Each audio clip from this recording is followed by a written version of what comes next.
প্রাণ ফিরে পেল কুনোর জঙ্গল। নামিবিয়া থেকে আনা চিতা জ্বালা 3টি শাবকের জন্ম দিয়েছে বলে জানিয়েছেন কেন্দ্রীয় মন্ত্রী ভূপেন্দ্র যাদব। সোশ্যাল মিডিয়ায় এক বার্তায় চিতা শাবকের জন্মের কথা জানিয়েছেন তিনি। 1952 সালে ভারত থেকে চিতা পাকাপাকিভাবে অবলুপ্ত হয়ে গিয়েছিল। 2014 সালে ক্ষমতায় আসার পর ভারতে চিতা আনার ব্যাপারে উদ্যোগ গ্রহণ করে নরেন্দ্র মোদী সরকার।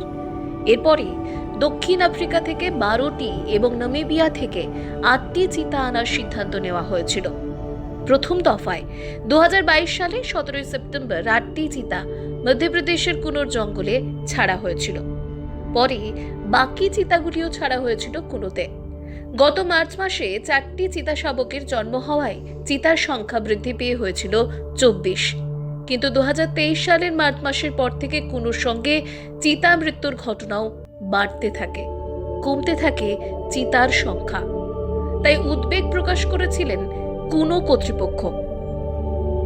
তবে এই মৃত্যুর পেছনে পরিবেশ এবং জলবায়ু প্রধান কারণ বলেই জানিয়েছিল পশু চিকিৎসকদের একাংশ। কিন্তু নতুন বছরে বেশ কয়েকটি চিতা শাবকের জন্ম হওয়ায় সেই উদ্বেগ কিছুটা হলেও কমল। For more updates, do like, share and subscribe News and Info Bangla.